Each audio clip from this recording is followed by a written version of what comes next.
We're getting ready to talk about a fun Tour de France story of all the things Tour de France riders do to recover that you don't have time to do. I'm just joking. The story is called How Tour de France Riders Recover Day After Day, and more importantly, what you can learn from their routine.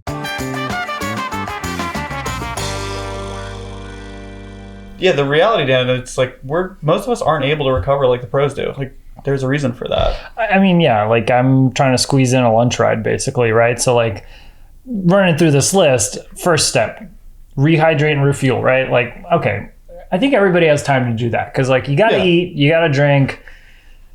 Honestly, with that, my recommendation is like start doing that before the ride even ends. Like don't let yourself bonk on the ride just because it's like short or whatever. Like that's big mistake people make is like they're like, oh, I'm 15 minutes from home, I don't want to like waste this gel. It's like it's not a waste, just like get those calories in. Yeah, like you're fueling yourself for after the ride, like you're fueling your recovery. But like here's where it gets I'm just gonna call the Tour de France riders privileged.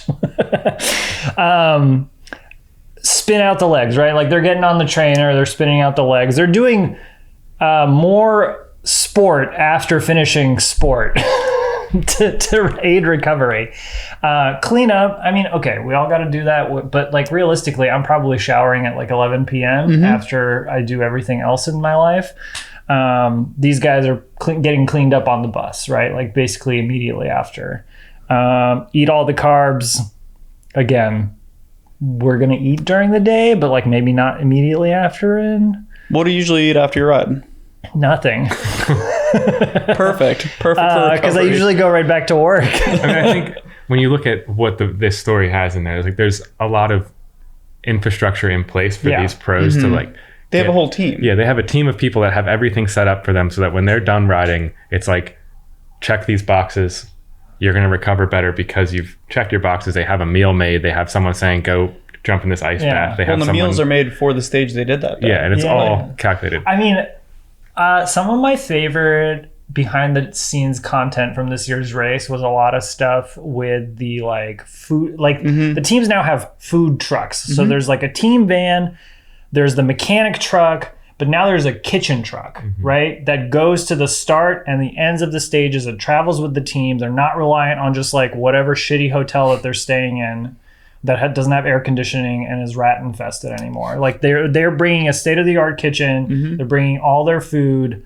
They bring, for the tour, they might have 2 or 3 chefs. Yeah. Right. And they're like sports nutrition chefs. Like they are trained for this. Yeah. And I mean, like, some of the videos I saw, they were just like, it's very precise. The meals are made for everybody, but they're weighed out per rider. Yeah. Like there's a sports scientist figuring out like, these are the macros for everybody. This is what they need to hit. And the chefs are like putting the plate on the scale, they're tearing it, and then they're putting everything that they have to eat on there, right? And they're just like handing it to them. It's an actual science. Yeah. Figuring out they did this effort today. This is what they need. Well, it's like the World Tour pros. They are the professional bike racers, and then the chefs are the professional chefs. Like they are the best of what they do. Yeah. No. So this actually reminds me, what you just said, Trevor, reminds me of this funny anecdote I heard, where during like very easy days, guys would drop back to the team car so that they could ride back to the peloton to get an effort in. So they got more food? Exactly. I love that. Don't quote me on this. This is something I heard on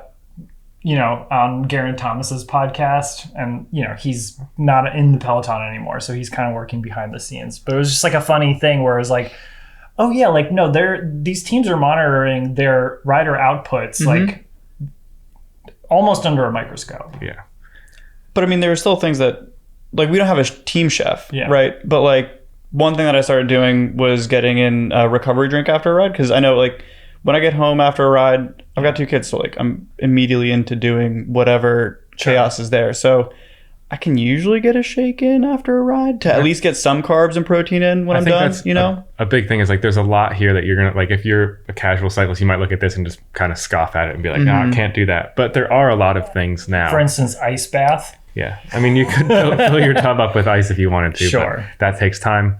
But there are a lot of things that we can do as normal riders. Like you said, the shake. Like there are a lot of ways to get calories and carbs in like a relatively more efficient way where you can do it on the go. I mean, everyone sees those ads all the time for whatever shake recovery meal replacement. So like there are those options. If you're a bit of a prepper, you can like prep ahead and have like at least have like rice or pasta kind of stocked up so you can get to that immediately. I mean, if you got leftovers in the fridge and stuff, those are pretty easy to heat it's up. Usually my game plan, they're easy and quick.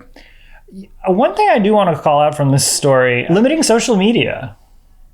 So I think for tour riders, you know, it's a little bit of a different story, you know, especially the top riders. They have millions of followers on social media. Their performances are both praised and criticized constantly. It's for me, it's like that makes perfect sense. Like those guys don't want the like mental load, the distraction, like the emotional toll it takes to read like negative comments and even positive ones. Like just I think our brains are wired to hold on to like negative input more than positive stuff. So for them, that makes sense. But I also think this is a great thing for just everyday people. Like social media is... I mean, especially when you're trying to get to sleep. Yeah. Don't scroll social media. Maybe like right after your ride, maybe it could be loosely beneficial to sit down and scroll to see what you missed. But if you start doom scrolling when you're done, then that's the same time you could be putting into like... Right.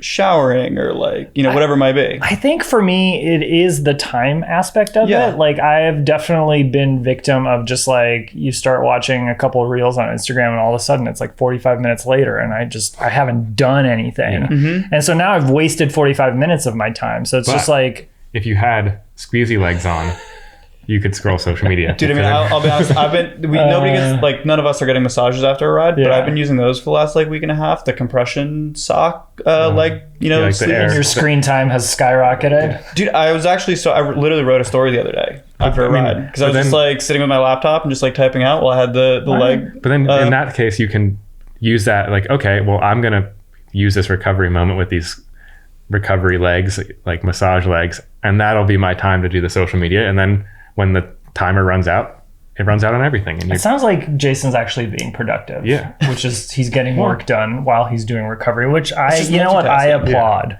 Which I guess is kind of the key for general cyclists every day is what can we fit into our lives? And that's like figure out what meals kind of work for you, figure out what recovery tools can help you.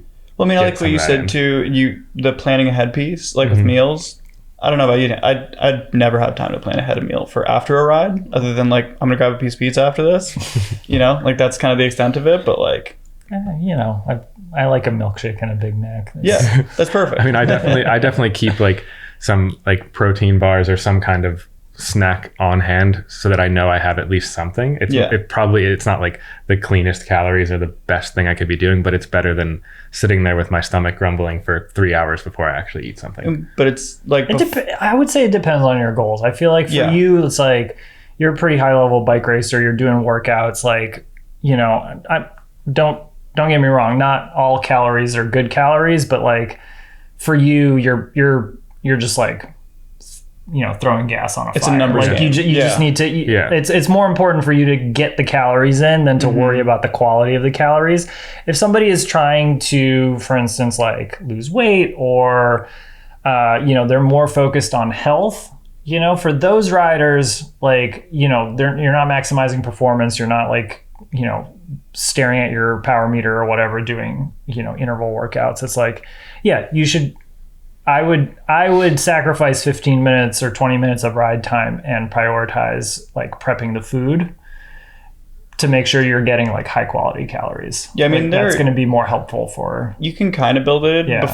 Before kids, it was easier. You know, when I used to be into powerlifting and stuff, we would like make 2 packs of chicken at the beginning of the week and just like do chicken, rice, and broccoli for like 5 days in a row, which is kind of miserable. But like, if you have it all planned out, it makes your recovery meals a lot easier. For us, it's like... You know, we'll do the same salad every day, but just mix up the dressing. Yeah, which has variety. Anyway, you know, I think just to bring it back to the tour guys, like they're doing this day after day after day, which is kind of nuts. I mean, like, that's why they think about riding as just like an enthusiast rider, and like you'll go and you'll be like, okay, so say I did a big ride Saturday, big ride Sunday. Like come Monday, sometimes I'm like, whoa, like I'm pretty tired. Like I need a rest day. When was the last time you raced more than 2 days in a row? It's been a long time. Jason, ever? It's been a while. I mean, I've got a bikepacking race coming up, but that's going to be just totally different, miserable experience. Yeah. That's not recovery. That's the opposite. That's how little can you recover? That's more of that's like how little can you sleep and how much can you eat while you're on a bike? Yeah, I like to joke that bike packing is like a eating contest combined with a sleep deprivation contest. I mean, I've been training since I had kids. I've been training for this. But even still, with the bike packing, like recovery is still kind of paramount. Like even though, like someone's gonna win that race that didn't sleep at all. But like for most people, like figuring out how to maximize your recovery, in some sense of the term. You almost like recover. You have to recover while you ride. Yeah, which is not what these guys are doing though. These guys are like, in the tour, you're racing, recovering, racing again, recovering. It's literally just rinse and repeat. Yeah, honestly, like the last time I raced more than 2 days in a row was probably, I want to say 2015. It was a mountain bike stage race. It was 5 days. And it was hard.